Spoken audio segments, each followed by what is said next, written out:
All right. Second game of the finals here. Is this the last game, or can Jörn manage to even the score and force a third game? At least he will be on the play for now. And yeah, we saw his being able to some brutal starts. Like he can maybe get a Geist or some other very potent creatures protected with the counter magic. That could be very, very fast game. Other side, Fabian has some singular cards which can just warp the game into basically being non-existent. And yeah, as we can see here, we even have the luxury bait my Magus of the Moon. Oh my god, can you hear the sirens of the fun police in the distance? Yeah. Oh, that's looks painful. Does he have a red source? He does have a sleight of hand, but no red source for now. And here we see actually also a pretty good hand from Jörn. Some lands, fire, ice, a counterspell, which hopefully hits any of the Blood Moon effects. A Tazikor. If he plays his cards right, he can actually fight this. Well, there is also the Spell Snare, and we've seen Spell Snare doing a lot of work against the opposing counterspells. That is correct.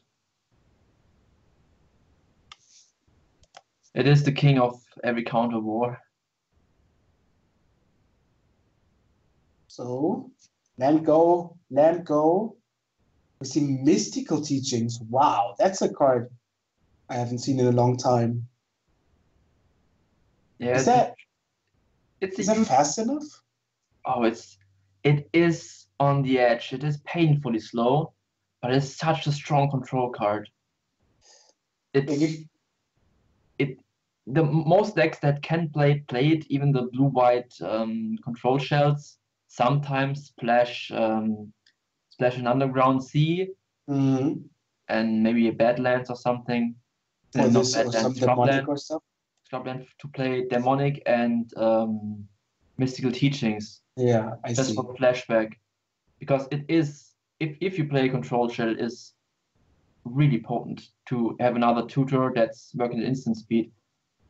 But yes, also, there are games you lose before you hit your fourth mana with this in hand. Yeah. We see Fabian actually drawing a mountain, which is nice, so he doesn't need to look for one. And also a little concession to the threat of Jörn's deck by not playing the sleight of hand, but keeping open Spell Snare against, really potent 2-mana cards. Just to be sure that your Blood Moons don't fall into anything that can still dig under it. Wouldn't you maybe be a little... no, because if he plays on turn 2, you have your turn 2. Yeah, I thought maybe you can... If you're on the play, you wouldn't be unhappy if your opponent plays something on 2, but now I think Jörn is just going to ice the island because he needs to find any lands. Yeah. He needs to find a bit of a graveyard interaction to play the Tazikor for cheap and being able to counterspell. If he can manage to put some cards, that's really good, because then he can play the Tazikor for 1 mana, have a Mana Leak or Memory Lapse open, and then able to pressure and being able to counter. That's supposed to be pretty good. Yeah, if he can get on the board before those non-basic hate effects hit, then he has a fighting chance. Yeah, and I don't think you use your Spell Snare here. That's just a waste of such a good spot. Yeah, why waste your best protection spell for your hosers on something that just draws a card and taps? You have the island tapped anyway then. Yeah. So what happens? Jörn draws an Elspeth, which is, not good. No, since it's not a land, it's not particularly great. And look at this. And now he actually does play the 1 mana card. And he says them at your opponent, okay, you can do what you want. I can do nothing. Maybe play like a 2 or 3 drop and then have some game, which of course doesn't mean to have some game because he just plays a Blood Moon. Yeah, he shrugs with his shoulders and say, if do you think I have the Blood Moon? Do you not think I have the Blood Moon? Do you want to try? Yeah, the he puts both cards on the bottom and draws a Confluence, which is a bit far away to play. Okay, we see Brainstorm. That's a good draw. If you can find a fetch land with the Brainstorm, that's insane. Yeah, but if it doesn't, that spells doom. Not that you have a choice. And we see.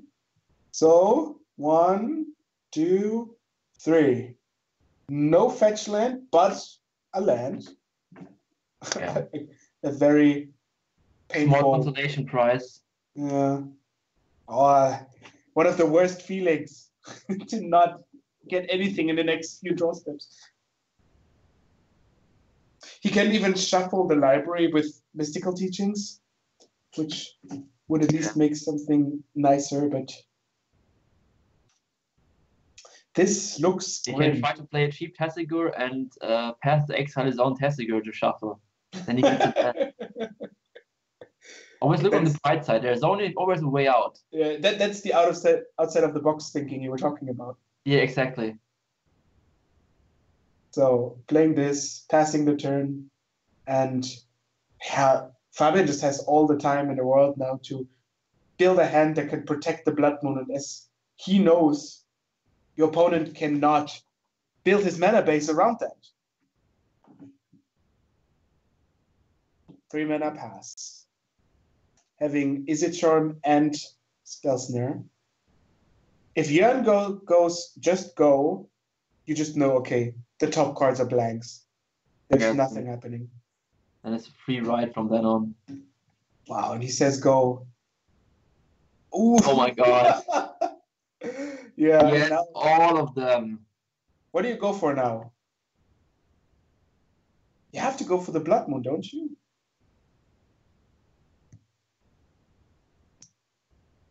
You have to. Yeah, I would go. I don't. The Magus is handleable. It's easier to handle. So I don't know if he wants to do that. The thing is, yeah, you can just now don't counter it. Just float a white. No. Yeah, please don't waste the counter on it. Because that's the downside. Just any removal skill deals with the Magus, and it doesn't really advance your hand position because the removal spell is just a blank card anyway. Yeah. You want to play the sword so he doesn't get another land. Yeah, definitely. So it's just there's nothing. Maybe you float double white in case your opponent has mental misstep. Is it even legal in the format? It is, yeah. Yeah, you can do that. I mean, it doesn't cost you anything. It's not like the damage is important. Yeah, that's smart. Very smart.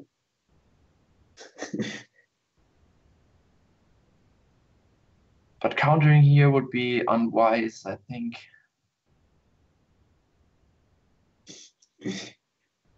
Let's see.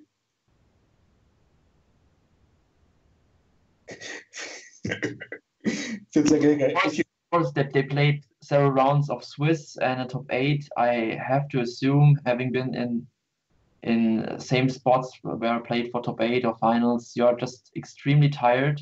Yeah, definitely. I think the top 8 started 7 hours after the tournament because we had 6 rounds, and the round even goes longer because of Highlander games take just longer. You have 60-minute rounds. That's another reason why those tournaments usually go longer. Ah, look at this. He wanted to bait the spell. That's interesting. Maybe it wasn't. Maybe it was the smart move after all. Because he read his opponent for spell snare, which is not unreasonable because of the interaction on the fire ice thing. Yeah, now he has enough spells in the grave for Tessigo. So I take it back. It was a smart move. Great play here. Yeah, and he also just maximized the spells he played. He used his mana completely. Yes. Yes, he used what he had and got the best out of it. Now he has something on the board, and he still has a counter. I mean, the counter would have been eaten by Spell Snare anyway. Oh, there's back to basics. So our opponent played Magus of the Moon and back to basics. That's certainly the last thing he's going to attempt. Yeah, of course. There's what are the odds that he has all three? I mean, it's 3 cards in 100, and you only saw like 10 or between 10 and 15 cards by now. Yeah. That's usually how my bad beat stories start. If I think about that and play like that, then I still then exactly this happens. But Yeah. you have to play the odds. Oh, you let it resolve? No.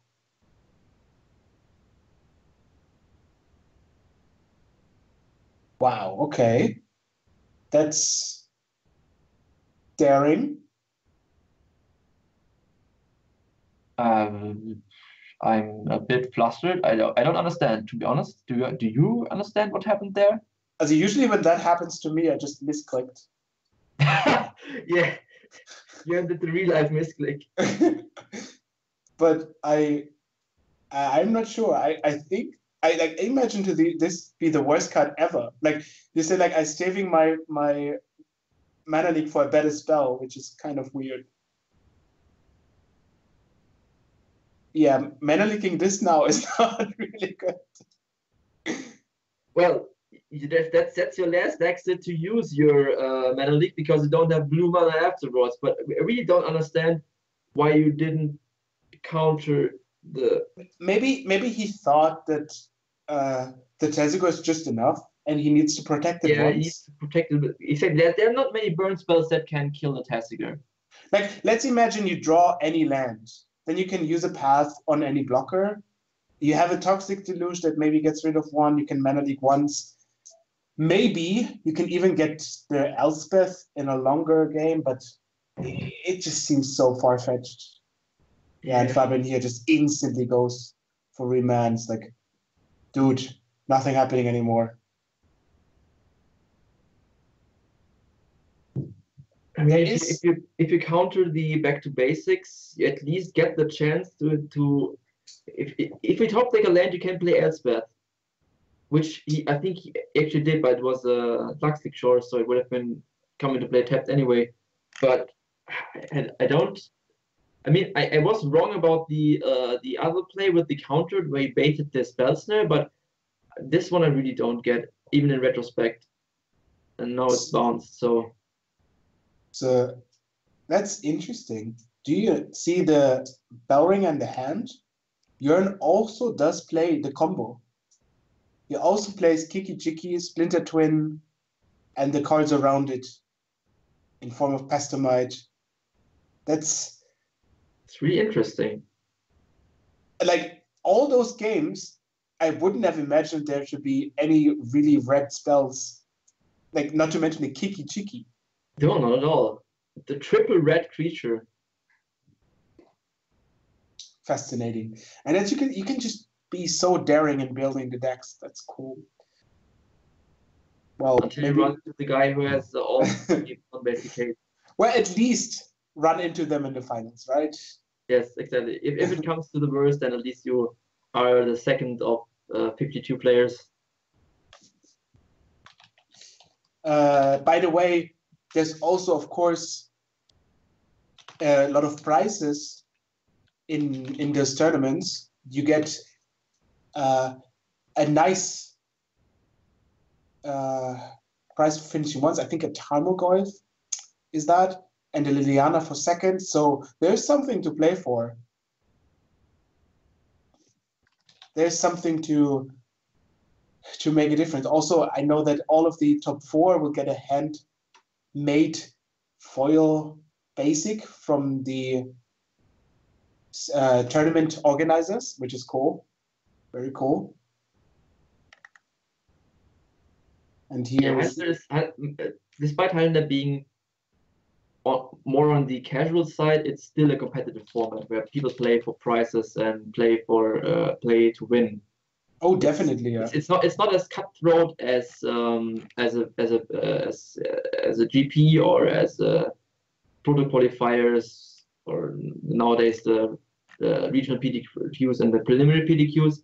It's different from that, but it's still there's still it's so in my area it's mostly players that played a lot of tournaments back in the day. Yeah.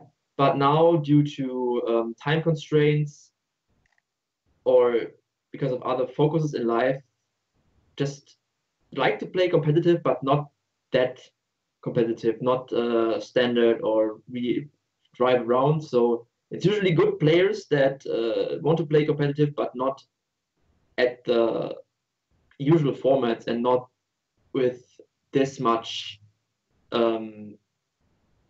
competitiveness involved. It's like to take a step back. Yeah, but also like play the cards you enjoy. Yeah, play the best cards, play cards you remember from back in the day, from when you played tournaments and stuff. That's just another benefit and added comfort of the format. So I just researched, and the first prize actually not even a tumble. It's a tropical island. That's cool. That's nice. Yeah. So and it looks like, very ironically, that the non-basic land will go to the non-basic hate guy. Well, I hope he can use it in some of Build some nicer decks. Yeah. Have some fun for one, man. Don't use those Blood Moon stuff. Well, I actually think that he has a lot of fun. I would be enjoying this. Like, oh yeah, but like, I wouldn't. Here, let me do 2 damage. How much you had? 7. Yeah, attack. Okay. Jace, look at your library. Effective negation. There's some juicy stuff. And draws. Place the temple. Maybe scry 1. All right. So, if you enjoyed this, please build a Highlander deck. Use your connection to your game store. Maybe do a tournament. There's a lot of towns and countries, even all over Europe, who play this form of event. Maybe join the next Metagame Masters, which is happening at the 1st of July here in Berlin again. And thank you for watching. Thank you, Thomas, for being here. It was a pleasure. And yeah, may the draws be ever in your favor.